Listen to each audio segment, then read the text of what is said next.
Okay, सो हम special amplifier circuits में अब नेक्स्ट टॉपिक करेंगे इस लेक्चर में, करंट मिरर। तो current mirror is a kind of an important and useful component for integrated circuits. तो इंटीग्रेटेड सर्किट्स में इसका काफ़ी यूज़ होता है, तो वो भी देखेंगे क्या रीज़न है। तो ये एक बेसिक सर्किट है करंट मिरर का। तो इसका मतलब इसको पहले कर लें।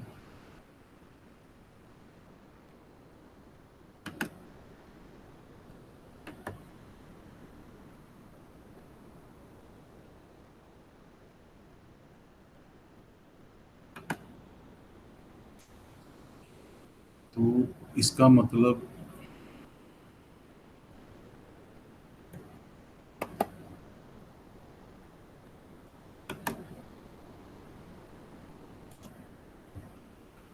ओके, ये जो एक ब्रांच है इस करंट मिरर, ये पूरा सर्किट है, करंट मिरर बोला जाता है इसको। तो ये इसमें ब्रांच वन जो है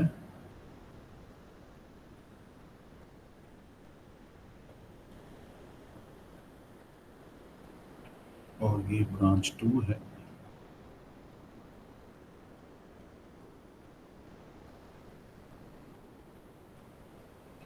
तो इसके आगे एन नंबर ऑफ ब्रांचेस हो सकती हैं। ओके, तो ये जो करंट फ्लो हो रहा है इस ब्रांच में जो कि आई रेफ है, तो ये करंट जो आई रेफ फ्लो हो रहा है इस ब्रांच में मिरर हो जाता है दूसरी ब्रांच में। उसका नाम हमने रख दिया आई। अगर मिरर हो जाएगा तो then I O is equal to I R F, I ref. तो आइडेंटिकली इक्वल दिखेगा, सेम दिखेगा, आइडेंटिकल दिखेगा, तो एग्जैक्टली सेम दिखेगा। तो वो इसका मतलब ये है कि इसको एक और तरीके से बोल सकते हैं कि इसकी जो है कॉपी करके यहाँ पेस्ट कर दी, उसका नाम रख दिया आई को। तो it just keeps on making copy in every branch. तो जितनी भी आगे ब्रांचेस हम रखेंगे, दो या दो से ज़्यादा, वो हर ब्रांच में ये कॉपी पेस्ट होता जाएगा, मतलब मिरर होता जाएगा। और मिरर का मतलब ये है कि एग्जैक्टली सेम इसकी वैल्यू होगी। तो उसके लिए हमें फिर कुछ अजम्पशंस देखनी पड़ेंगी कि क्या उसके मेन क्राइटेरिया है कि ये जो ब्रांच वन में जो करंट है वो मिरर हो जाएगा ब्रांच टू में, and then till n branches if they exist. तो उसमें अजम्पशन सब देखते हैं क्या है इसका, लेकिन मेन जो कॉन्सेप्ट है उसका यही है करंट मिरर का। अब पहले अजम्पशंस देख लेते हैं, फिर उसमें देखते हैं कि इसका फायदा क्या है।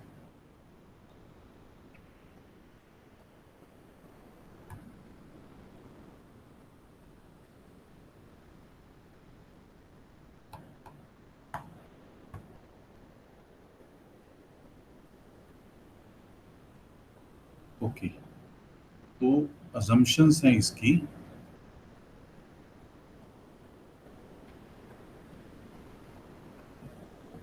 तो पहला है कि द करेक्टरिस्टिक्स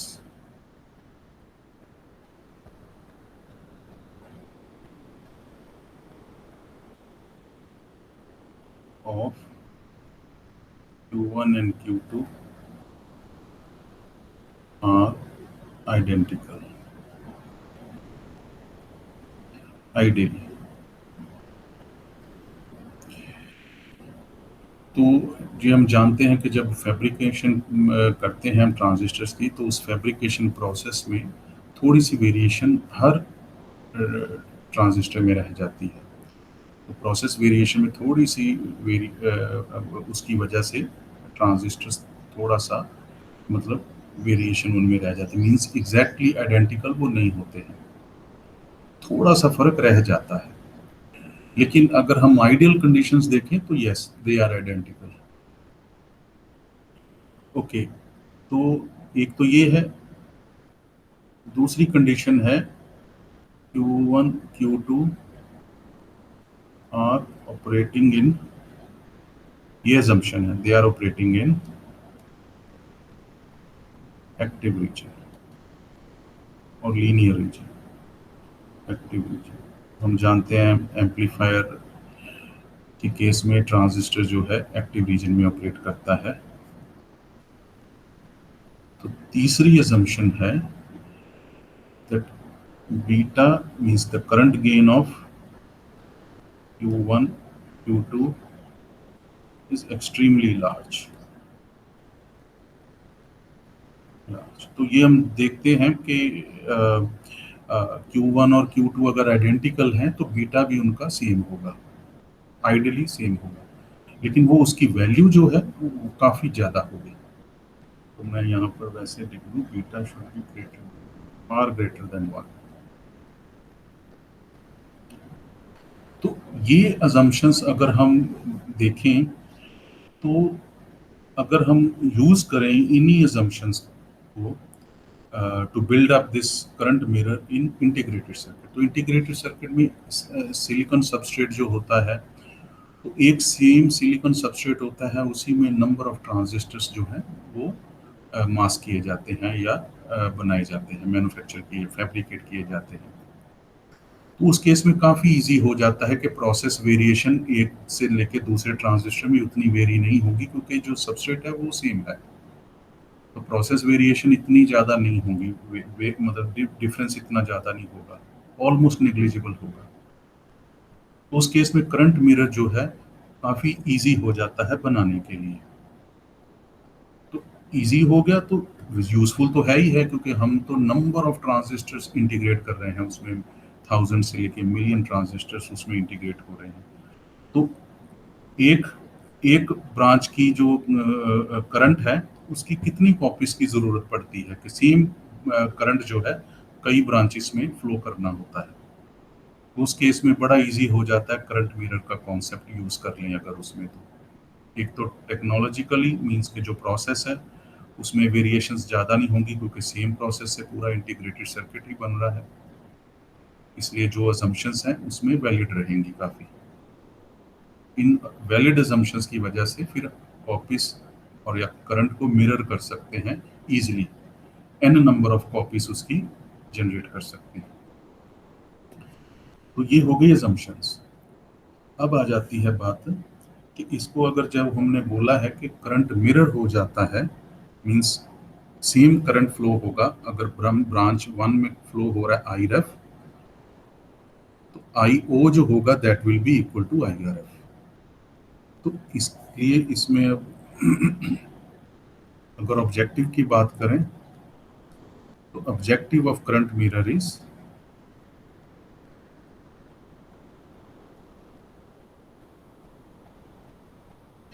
इसी सर्किट की एग्जांपल हम ले रहे हैं that I O the branch sorry the current in branch 2 which is output branch, जैसे वी आउट हम ले रहे हैं यहाँ पर. So the current in output branch must be same or identical to IREF.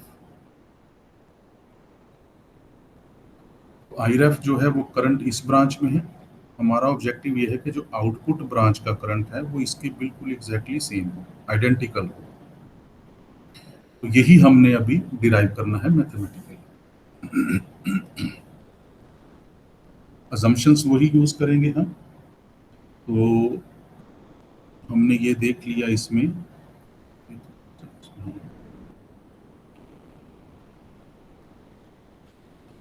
तो ये हम ट्रांजिस्टर थ्योरी से अब जानते हैं कि the emitter current in BJT is sum of collector current and base current.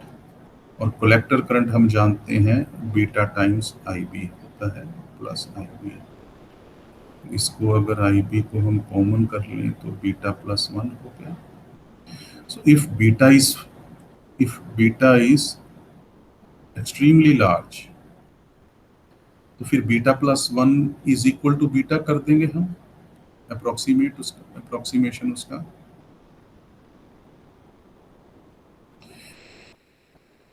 सो इसी में इधर लिखता हूँ. So if beta is extremely large compared to 1, then beta plus 1 is approximated to beta. ठीक है ना, ये हम कर सकते हैं. तो फिर इसमें this beta 1 plus 1 can be approximated to beta. So then it comes out to be beta times IB. तो ये बीटा हो जाएगा, तो beta times IB. So it means इसको अप्रोक्सीमेशन कर दिया. So it means I is approximated to beta times IB because beta is far greater than 1. तो ये assumption जो हमने यूज की पिछली जो पीछे स्लाइड में दी हैं, उन्हीं assumptions के बेसिस पे जो ट्रांजिस्टर थ्योरी हमने यूज की, उस ट्रांजिस्टर थ्योरी से हमने ये एक तरह से वैलिड ये पॉइंट यहाँ पर हमने डिराइव कर लिया कि this emitter current is approximately equal to beta times IB. ठीक है, तो हम जानते हैं वैसे in theory IC is equal to beta times IB, but जब हमने देखा कि बीटा की वैल्यू इतनी ज़्यादा है तो IC is approximately equal to IE, so IE is also equal to beta times IB. तो यही थ्योरी हम यूज करेंगे.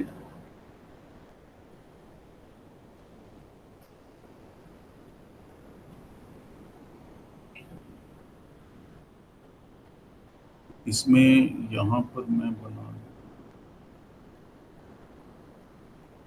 IB1 base current 1, base current 2 और ये आ जाएगी VBE2. ये VBE1 है, ये emitter current 2 for Q2 for transistor 2 और ये है एमिटर करंट 1. ठीक है, okay. So now we know, again थोड़ा सा यहाँ से लिख दूँ, this IB1 means the base current in Q1 means in transistor 1, base current in 1 is equal to IE1 divided by beta plus 1. ये तो हम जानते ही हैं ट्रांजिस्टर थ्योरी से, लेकिन इसको हमने अप्रोक्सीमेट कर लिया था since beta is very large. उसको अप्रोक्सीमेट करके हमने फाइंड आउट कर लिया था कि IE1 divided by beta. So beta plus 1 is approximated to beta. तो ये हो गई हमारी equation. This is equation number 1. Okay, now same way IB2 is approximately equal to या approximated to IE2 divided by beta. ठीक है, उसी तरीके से हमने ये वाला कर दिया. ये हो गई इक्वेशन 2.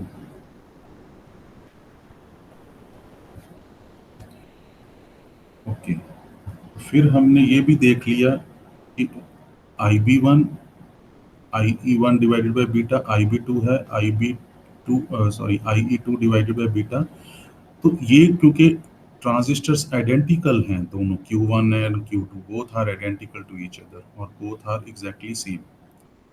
तो आइडियली तो उस केस में फिर VBE1 is also equal to VBE2, वो भी हम लिख लेते हैं. VBE1 is equal to VBE2 since the transistors are identical. ये 3 हो गए हमारे पास कंडीशंस. तो इससे हम ये भी अंदाज़ा लगा सकते हैं कि ये जो Q1 और Q2 दोनों सेम हैं, तो जो बेस करंट इन दोनों में फ्लो होगा वो सेम होगा, क्योंकि यहाँ से IREF फ्लो हो रहा है. तो यहाँ KCL हम यूज़ कर सकते हैं, वो देखेंगे, करेंगे अभी. तो एक करंट यहाँ पर ब्रेक होके निकल आएगा, एक करंट ये नीचे चला जाएगा.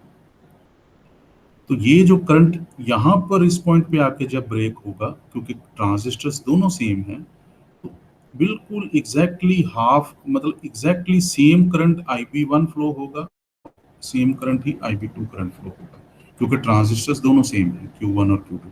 तो इस पॉइंट पे आके जब करंट ब्रेक होगा, ये वाले पॉइंट पे आके, पॉइंट N इसको बोलते हैं, तो पॉइंट N पे आके जब करंट ब्रेक होगा, तो एग्जैक्टली सेम दोनों ट्रांजिस्टर्स में फ्लो होगा, क्योंकि दोनों ट्रांजिस्टर्स सेम हैं जो हमने अज्यूम किए थे। Ideally they are identical, very very same. तो उस केस में हम क्या कर सकते हैं, IB1 is equal to IB2, इसको हम नाम दे देते हैं, एक ही कॉमन नाम IB, क्योंकि दोनों करंट सेम है तो फिर बेस करंट एक ही नाम रख दिया, तो वो हम इक्वेशन रख लेते हैं, equation 4।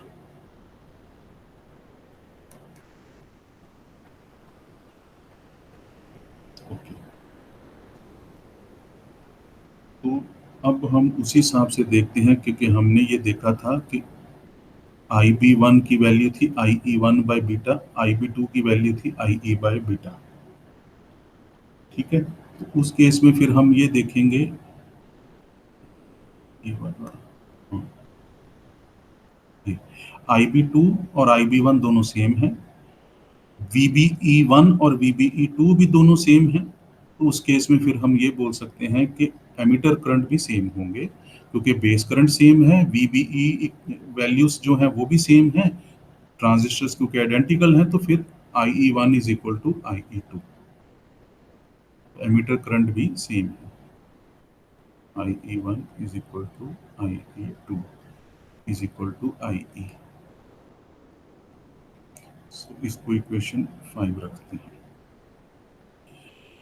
Okay, now using circuit theory, तो हम यहाँ पर सर्किट थ्योरी अब यूज करेंगे। ऊपर सारे हमने ये बना तो लिए इक्वेशंस, अब यहाँ पर सर्किट थ्योरी यूज करते हैं, using all the assumptions above।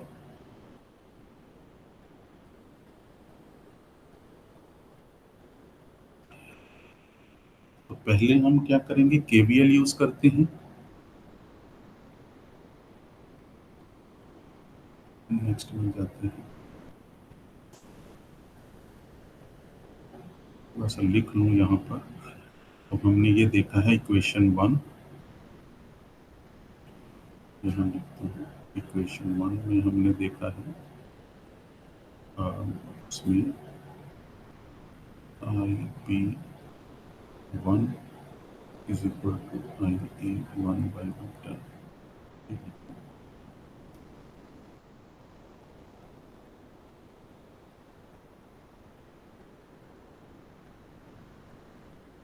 Equation 3, 4, 5 ही लिखते हैं, 1 और 2 को हम यूज़ कर रहे हैं 4 और 5 में, तो हम 3, 4, 5 सीधे लिखते हैं, क्योंकि ये जो इक्वेशन 1 और 2 है ये यूज़ कर रहे हैं हम 3, 4 और 5 में, तो हम सीधा 4 और 5 ही मैं यहाँ लिखता हूँ, जो कि याद रहे हमें।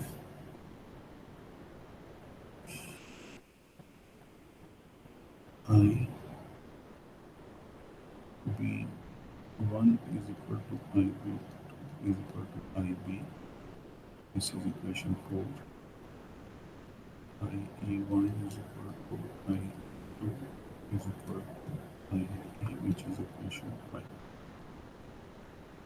एंड ये भी लिख देता हूँ, ये ऊपर ही लिखता हूँ, VBE1 is equal to VBE2 is equal to, ये है इक्वेशन 3। तो ये पीछे हमने देख ली है कि कैसे ये इक्वेशंस तक हम पहुँचे थे, लेकिन यहाँ सिर्फ मैं अभी मेंशन कर रहा हूँ जो कि यहाँ यूज़ होंगी, अभी सर्किट थ्योरी यूज़ करेंगे। सो यूजिंग KVL इन ब्रांच 1, जिसको मैंने ब्रांच 1 बोला था, उसमें अगर यूज़ करते हैं हम, तो क्या होगी इसकी वैल्यू,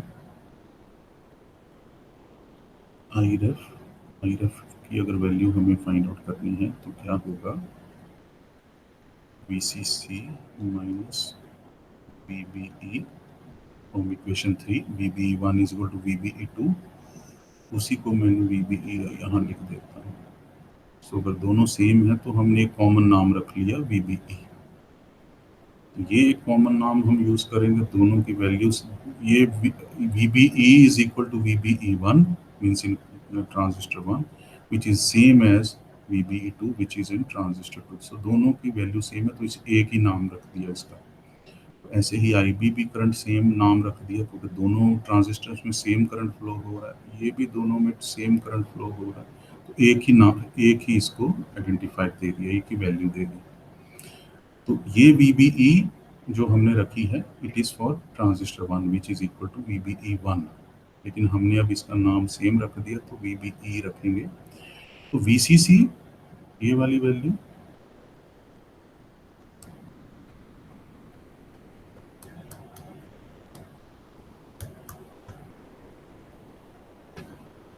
ये है।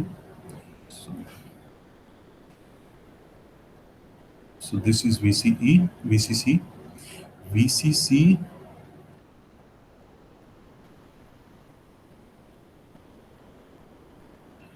minus VBE divided by R। वो कैसे करेंगे? VCC minus VBE is equal to I ref into R. तो ये KVL हो गया, ठीक है ना। तो इसको फिर हमने क्या करेंगे, divided by R using KVL। तो VCC minus VBE is equal to I ref into R. तो मैंने इसको थोड़ा सा सिंप्लीफाई पहले ही कर दिया, तो इसलिए मैंने ये रख दिया इसका नाम इस तरह से, आई रेफ की इक्वेशन रख ली 6 यूजिंग KVL। अब हम KCL यूज करेंगे क्योंकि ये करंट जो है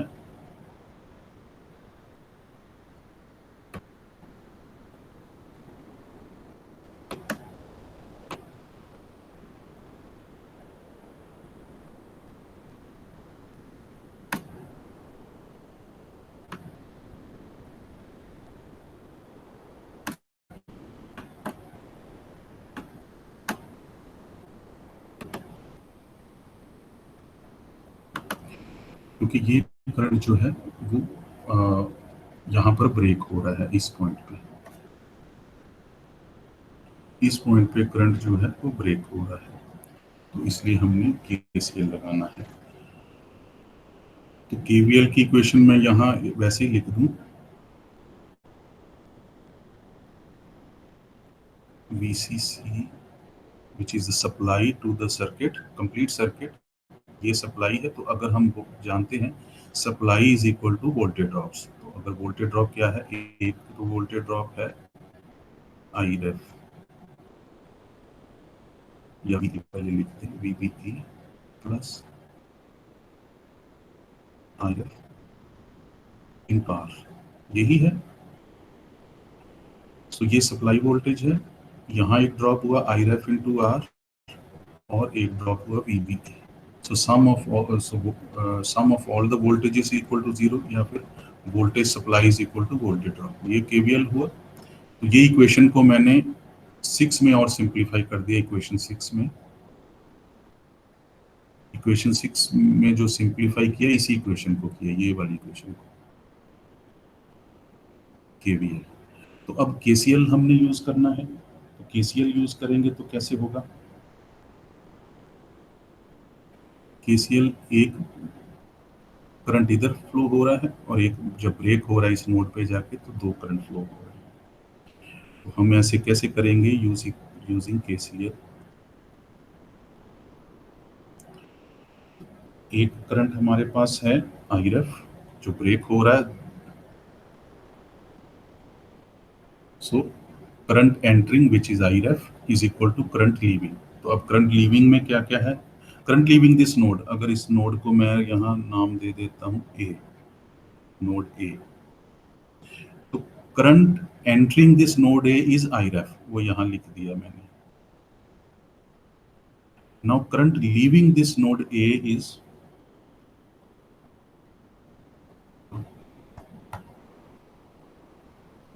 ये है विच इज IC, इसको हम कोई नाम दे दें, तो मैं नाम दे दिया IC। इसको नाम दे देते हैं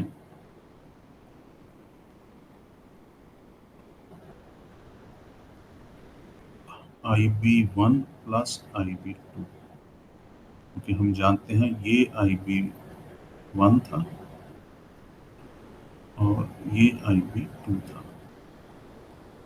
ये करंट है, फिर दोनों का सम हो गया यहाँ पर। इसका नाम कुछ भी रख सकते थे, IX भी रख सकते थे, तो मैं IX अभी रख दूं, IC plus IX। Now what is IX? ये जो IX है, यहाँ से IREF यहाँ ब्रेक हुआ, एक कंपोनेंट IC चला गया नीचे और एक इधर राइट हैंड साइड पे चला गया, वो कंपोनेंट का नाम है IX। और वो IX इस नोड B पे या N पे जाके ब्रेक होता है। एक IB1 करंट था और दूसरा करंट था IB2। तो it means IX is broken down into IB1 and IB2। वो मैंने पहले यहाँ लिख दिया, IB1 और IB2। और IB1 and IB2 both are same, तो इसकी वैल्यू अब हम रख देंगे 2IB। IB plus IB is 2IB, क्योंकि IB1 यहाँ इक्वेशन 4 देखो, इक्वेशन 4 में क्या था, IB1 is equal to IB2, उसका नया नाम दे दिया था IB। वही चीज़ है। तो IX को अब हम लिख सकते हैं, ये वाला जो IX है इसको अब हम लिख सकते हैं IB1 प्लस IB2, क्योंकि ये ब्रेक हो गया दो में, तो because both are same, IB1 is equal to IB2, so now this value is 2IB। यहाँ पर IX की वैल्यू हम यहाँ लिख सकते हैं is equal to IC plus 2IB। तो IC की वैल्यू हम जानते हैं, हमने अप्रॉक्सीमेट किया था जब, तो वो हम अप्रॉक्सीमेशन फिर यूज करेंगे, that is equal to IE। तो हमने पीछे स्लाइड में अभी फाइंड आउट किया था कि IC is approximately equal to IE if both the transistors are identical. एक और सबसे इंपॉर्टेंट रीजन था, बीटा इज वेरी लार्ज। जब बीटा काफ़ी ज़्यादा वैल्यू होती है, beta plus 1 is approximately equal to beta, तो वही इसलिए हमने किया था प्लस 2IB। तो IE की वैल्यू हमने फाइंड आउट की थी, IE की वैल्यू क्या थी, और IB दो है, दोनों में हम देखते हैं क्या करना है अभी। तो ये एक इक्वेशन है IREF की, दिस इज IREF। इसको रख देते हैं इक्वेशन 7 में। ठीक है, तो IREF की हमने दो वैल्यूज फाइंड आउट कर ली। एक IREF जो है वो यूजिंग KVL इक्वेशन 6 और यूजिंग KCL इक्वेशन 7, दोनों से हम वैल्यू फाइंड आउट कर रहे हैं। KCL से भी हमने IREF की वैल्यू फाइंड आउट कर ली इन टर्म्स ऑफ करंट्स, ठीक है ना। तो KCL से तो इन टर्म्स ऑफ करंट्स ही है, KVL से हमने IREF की वैल्यू फाइंड आउट की in terms of voltage. Okay, अब इसको आगे सॉल्व करते हैं। इक्वेशन 7 थी ये वाली IREF, पहले लिख लूँ ऊपर,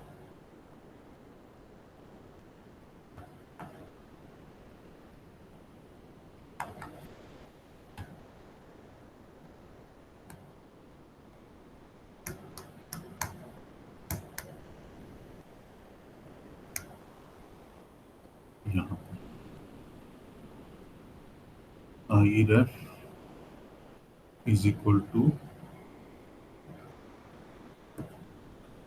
IE प्लस 2IB। यहाँ हमने अप्रॉक्सीमेट किया था इसको, IE प्लस 2IB। ठीक है, तो अब हम ये करेंगे कि IE की वैल्यू इजीली हम इसी फॉर्म में ही इसको सॉल्व करते हैं अभी। तो IB क्या था, IE डिवाइडेड बाय बीटा।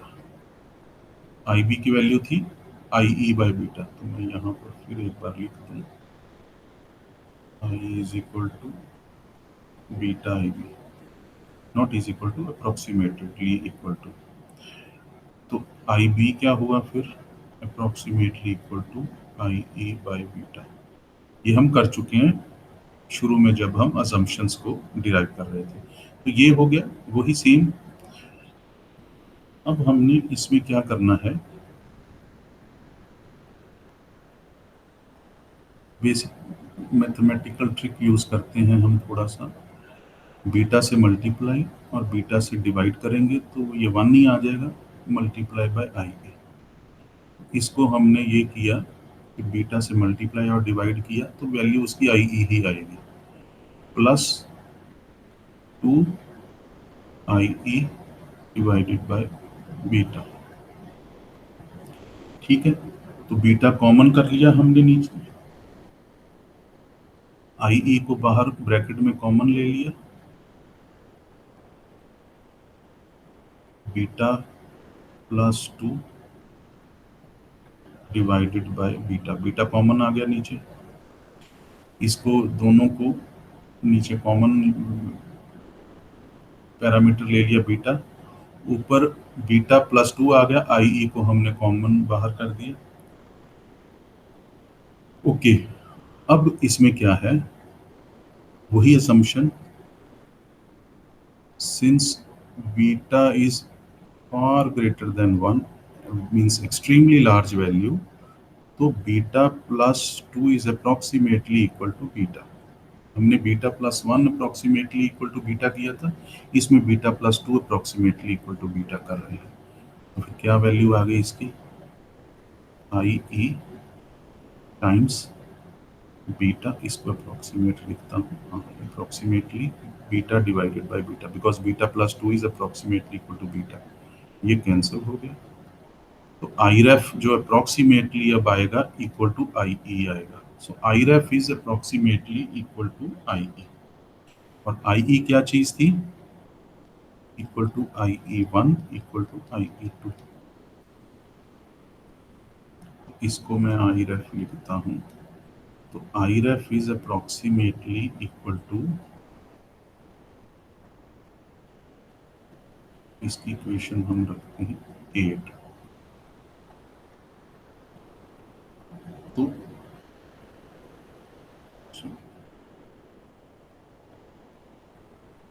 इस केस में हम ये देख सकते हैं कि ये जो आई रेफ है, ये वाला जो करंट, ये वाला जो करंट है, दैट इज इक्वल टू आई ए। ठीक है, तो इट मीन्स आई ई के बराबर हुआ, तो it means it is equal to I E 2 also, it is equal to I E 1 also. ठीक है, तो इस केस में हुआ कि अब आई रेफ, अब इक्वेशन 6 लिखते हैं, वही वाली,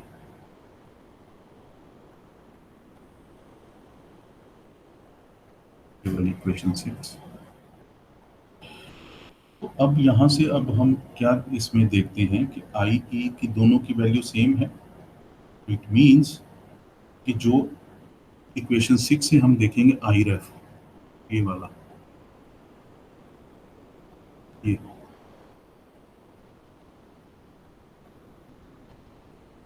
इसको अब कंट्रोल कैसे करना है, इसको अब कंट्रोल जब हम इस रेजिस्टेंस आर को एडजस्ट करते हैं, ये कहाँ है R?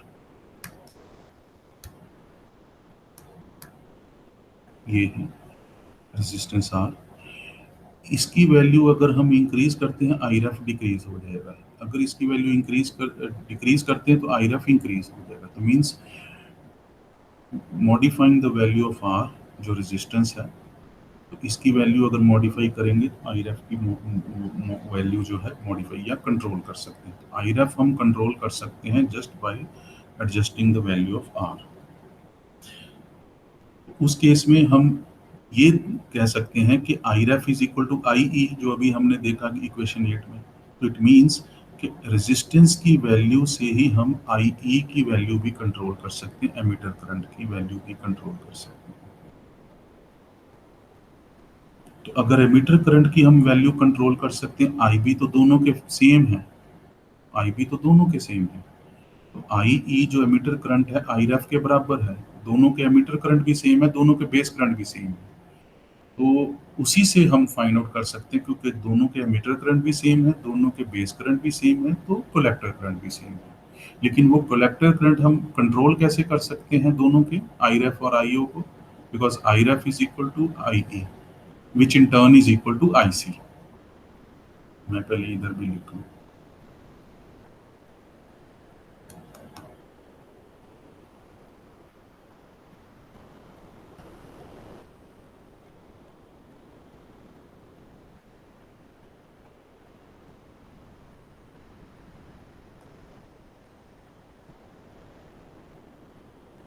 ठीक है। तो ये तो हो गया, लेकिन इसको अब हमने अगर मान लो IO को चेंज करना है तो हमें IREF को चेंज करना पड़ेगा। IREF चेंज करना है तो कैसे करना है? Using equation 6। तो using equation 6 we can change IREF just by controlling the value of R। इसको हम अगर कंट्रोल रजिस्टर बना लेंगे तो IREF की वैल्यू चेंज करेंगे। IREF की वैल्यू चेंज हुई तो एमिटर करंट की वैल्यू चेंज होगी, but both emitters are same, both base currents are also same, so in turn collector current is also same as IREF। तो इसी तरह से करंट मिरर बनता है। तो ये हो गया basically, but these conditions have to be fulfilled. अगर करंट सेम करने हैं IREF और IO के, जो हमने मैथमेटिकली अभी देखा, तो ये तीनों कंडीशंस फुलफिल होनी चाहिए। तो वो beta very large but beta plus 1 और beta plus 2 approximately equal to beta, ये तभी पॉसिबल है अगर दोनों के करेक्टरिस्टिक्स सेम हैं, Q1 और Q2 को। अगर वो नहीं है तो फिर बीटा प्लस 1 और बीटा प्लस 2 को हम अप्रॉक्सीमेट इक्वल टू बीटा नहीं कर सकते। कर तो तब भी सकते हैं, लेकिन फिर वो बैलेंस नहीं बनेगा। तो ये तीनों कंडीशंस फुलफिल होनी चाहिए। तो यूजिंग KVL KCL हमने देख लिया। तो KVL से हमें ये पता चलता है कि कौन सा कंपोनेंट हम यूज करें कंट्रोल करने के लिए करंट को। तो हमने देखा कि पैरामीटर R जो है उसी से कंट्रोल होगा जो ये जो करंट है, I रेफरेंस करंट, और रेफरेंस करंट चेंज हो गया तो IO जो आउटपुट करंट है वो भी चेंज होगा। तो IO और IREF जो है रेफरेंस करंट, दोनों सेम हमने फाइंड आउट कर लिए। Okay, emitter currents are same, base currents are also same. So in turn, collector currents are also same, which is IREF is equal to IC, IO. तो ये हो गया current mirror. तो अब इसमें ये है कि नंबर ऑफ कॉपीज बनाते जाएं, तो IO1 is equal to IO2 is equal to IO3। उसमें भी कंडीशन वही है कि all transistors must fulfil these 3 conditions, जो 3 कंडीशंस पहले बताई, वो सारी कंडीशंस उनको फुलफिल करनी पड़ेंगी। तो ये तो बड़ा क्लासिकल मेथड, मतलब करंट मिरर है ये वाला। तो ये ब्रांच 1 है, इसी के मिरर होके ये कॉपी यहाँ बनी, सेम कॉपी यहाँ बनी, सेम कॉपी यहाँ बनी, but the condition is all this Q1 to Q4 are और Qn are identical to each other। तो ये हो गया। तो ये करंट मिरर हमारा यहाँ पर हमने देख लिया। So that's why it is very useful in integrated circuits, because integrated circuits में एक ही प्रोसेस यूज होती है, तो करेक्टरिस्टिक्स सबके आइडेंटिकल होने इजी हैं। सब बिल्कुल आइडियली बिल्कुल एग्जैक्टली आइडेंटिकल होंगे एक दूसरे के, क्योंकि सबस्ट्रेट एक है इंटीग्रेटेड सर्किट्स में। अगर डिस्क्रीट कंपोनेंट्स यूज करते हैं, ट्रांजिस्टर एक या फिर दूसरा ट्रांजिस्टर PCB पे यूज किया, फिर उसमें बड़ी वेरिएशन आ जाती है, तो उसमें करंट मिरर बनाना काफ़ी डिफिकल्ट काम है। बनता है लेकिन काफ़ी डिफिकल्ट है, उसमें नॉइस और डिस्टॉर्शन काफ़ी हो जाती है। लेकिन इंटीग्रेटेड सर्किट में बिकॉज सेम सिलिकॉन है, सेम सबस्ट्रेट है, उसमें सेम प्रोसेस है, तो उसमें फिर ये डिफरेंसेस डिफरेंट ट्रांजिस्टर्स में नहीं एग्जिस्ट करते हैं। तो इसलिए सेम ट्रांजिस्टर्स एक ही सबस्ट्रेट पे बनाना पॉसिबल है, इसीलिए ये यूजफुल है इंटीग्रेटेड सर्किट्स में।